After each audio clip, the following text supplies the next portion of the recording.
عزیز دوستوں، بزرگوں اور بھائیوں، ہماری زندگی کے اندر ایک اہم پہلو جس سے ہم بڑی تکلیف کا شکار ہو جاتے ہیں اور بعض اوقات اذیت ناک حد تک وہ بات چلی جاتی ہے، وہ ہوتا ہے لوگوں کا باتیں کرنا۔ لوگ ایک دوسرے کے بارے میں تبصرہ کرتے ہیں، گفتگو کرتے ہیں۔ اگرچہ اسلام نے اسے بڑا ناپسند کیا اور غیبت کو زنا سے زیادہ بدتر قرار دیا،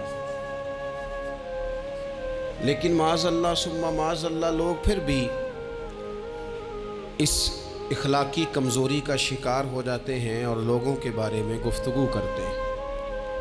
پھر لوگوں کی وہ باتیں جب ہم تک پہنچتی ہیں، جس کے بارے میں بات کی جا رہی ہوتی ہے، جب اس تک پہنچتی ہے تو وہ شخص بڑی اذیت کا شکار ہو جاتا ہے۔ وہ ذہنی تکلیف میں بھی آتا ہے، کرب میں بھی مبتلا ہوتا ہے، اور بعض اوقات خدا معاف فرمائے تو بعض لوگوں میں مایوسی بھی پھیل جاتی ہے۔ آپ قرآن مجید فرقان حمید کو دیکھیں تو اللہ تعالیٰ نے قرآن مجید میں فرمایا کہ وَإِذَا قِيلَ لَهُمْ آمِنُوا كَمَا آمَنَ النَّاسُ، جب منافقین سے کہا جائے کہ اس طرح ایمان لاؤ جس طرح کے باقی لوگ ایمان لائے ہیں، یعنی صحابہ کرام، قالوا تو وہ کہتے ہیں آنؤمنوا کما آمن السفہاء، ہم اس طرح ایمان لے آئیں جس طرح معاذ اللہ یہ بیوقوف ایمان لائے، ان کی طرح ایمان لے آئیں۔ الا انہم هم السفہاء، اللہ فرماتے ہیں خبردار ہو جاؤ یہی بیوقوف ہیں، ولکن لا یعلمون، لیکن یہ جانتے نہیں۔ انہیں اس بات کی خبر ان لوگوں کو جو کائنات کے بہترین لوگ ہیں زمین پر، انبیاء کے بعد صحابہ، ان کو لوگوں نے بیوقوف کہہ دیا، باتیں کر دی۔ آپ قرآن مجید دیکھیے سورہ قلم کے اندر اللہ تبارک و تعالی نے اس بات کا بھی جواب ارشاد فرمایا ہے، جب لوگوں نے کہا تھا کہ معاذ اللہ حضور تو مجنون ہے، تو اللہ نے فرمایا محبوب آپ رب کے فضل سے مجنون نہیں ہیں، بلکہ اللہ نے آپ کو خلق عظیم کا مالک بنایا ہے۔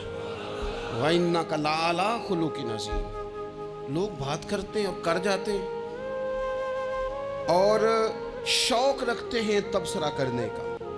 تو میں نے بہت سارے لوگ ایسے زندگی میں دیکھے ہیں جو لوگوں کی باتوں کی وجہ سے اذیت میں آ گئے، تکلیف کا شکار ہو گئے۔ اور میں اور آپ تو کسی کھاتے میں نہیں، حضرت ابوبکر صدیق رضی اللہ تعالیٰ عنہ جیسے لوگ، افضل البشر بعد الانبیاء بالتحقیق حضرت صدیق اکبر۔ آپ قرآن مجید 30ویں پارے کی تلاوت میں یہ بات دیکھیں گے کہ جب حضرت ابوبکر صدیق نے غریب غلاموں کو خرید کر آزاد کرنا شروع کیا، حضرت بلال حبشی کو، حضرت عامر بن فہیرہ کو اور کچھ غلاموں کو خرید کر آزاد کیا، تو لوگ کہنے لگے کہ یہ بلال نے کبھی کوئی احسان کیا ہوگا ابو بکر پر، تبھی تو خرید کے آزاد کیا ہے، ورنہ کیا ضرورت تھی اتنے پیسے لگانے کی، کوئی تو بات ہوگی۔ اللہ تعالیٰ نے اس کا بھی قرآن مجید میں اعلان فرمایا ابو بکر نے جو کیا ہے رب کی رضا کے لیے کیا ہے۔ تو گفتگو کرنا، بات کرنا، لوگوں کا اتنا یہ خطرناک مزاج ہے، ایک جملہ کہہ کے لوگ سائڈ پہ ہو جاتے ہیں، بندہ بیچارہ ساری رات تڑپتا رہتا ہے، ایک فکرے کا تبصرہ کر کے لوگ کونے میں چھپ جاتے ہیں، اور کسی آدمی کے لیے وہ اسے سولی پہ لٹکا جاتے ہیں، اپنی زبان کے تیروں سے لوگ پریشان کرتے ہیں۔ پہلے تو اللہ سے یہ معافی مانگیں کہ رب اس جرم سے ہمیں محفوظ فرمائے۔ اور اب تو لوگوں کی زبانیں اتنی لمبی ہو گئیں کہ وہ صحابہ تک چلی گئی ہیں، اہل بیت نبوت تک چلی گئی۔ تبصروں کے شوق میں لوگوں نے یہ دیکھا ہی نہیں کہ میری حیثیت کیا ہے اور میں بات کس کی کر رہا ہوں، میری اوقات کیا ہے اور میں تبصرہ کس پہ کر رہا ہوں۔ بے باک ہونا اور بات ہے اور بدتمیز ہونا، ان دونوں میں فرق ہوتا ہے۔ تو میرے عزیز، ایک تو اس سے پرہیز کریں، اور پھر دوسرا آپ سے، اپنے آپ سے، سب سے ایک گزارش کروں گا کہ ایک بات اپنی زندگی میں طے کر لیں کہ یہ ہو نہیں سکتا کہ لوگ آپ کو باتیں نہ کریں، یہ ممکن نہیں، اس لیے کہ مخلوق تو فنکار ہے اس درجہ کے پل بھر میں سنگے در کعبہ سے بھی اصنام تراشے، تم کون ہو کیا چیز ہے داغ کبابی، لوگوں نے تو مریم پہ بھی الزام تراشے۔